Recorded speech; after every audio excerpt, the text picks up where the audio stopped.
جبروت فتاح الصعيدي والمنحنى الصعب. في نجع بعيد بقلب الصعيد كان اسم فتاح الصعيدي كفيلا بأن يخرس الألسنة ويقبض القلوب. لم يكن مجرد رجل غني، بل كان إعصارا يدوس على الأخضر واليابس. كان يجلس في منظرته الواسعة وحوله الغفر كأنهم جيش نظامي لا يتحركون إلا بإشارة من أصبعه. فصل الظلم. كان فتاح يرى الأرض وما عليها ملكا خاصا له، لم يكتف بآلاف الأفدنة، بل كانت عينه تزيغ على قيراط يمتلكه فلاح غلبان. وصل به الافتراء أنه في ليلة غبراء أرسل غفرة لدار أرملة وحيدة، وأخذوا جاموسة يتيمة هي كل رزق عيالها، فقط لأنها رفضت بيع قطعة أرض صغيرة ورثتها عن زوجها.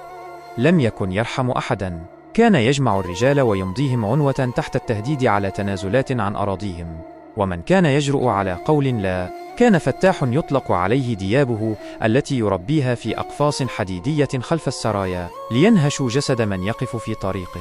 المصلحة والخبث.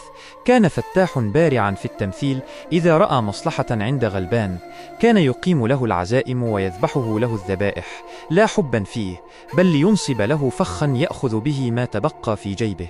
وغفرة كانوا كظله يسلطهم على الناس ليل نهار ليذلوهم ويسرقوا راحتهم. لحظة الانكسار ودوام الحال من المحال. في ليلة لم تطلع لها شمس صرخ فتاح صرخة هزت أركان السرايا. أحس بنصل سكين مزق قلبه، وكأن أنفاسه هربت منه. ارتمى على فراشه الوثير، لكنه لم يجد الراحة. في تلك اللحظة لم تنفعه أمواله ولا أراضيه ولا حتى الغفر الواقفين على الأبواب.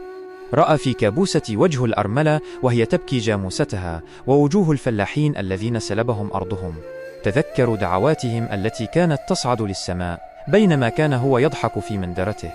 الندم والدرس. استيقظ فتاح وهو يرتجف، وطلب من رجاله إحضار كل من ظلمه. رد الجاموسة للأرملة ومزق عقود الأراضي التي أخذها بالإكراه. وقف وسط الناس وقال بكسرة: يا ناس، الظلم آخره شين، ودعوة المظلوم سهم ببخبش.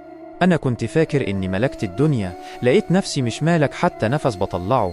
الصبر طيب، ودعوة الصابرين هي اللي هزت عرش فتاح الصعيدي. الخاتمة.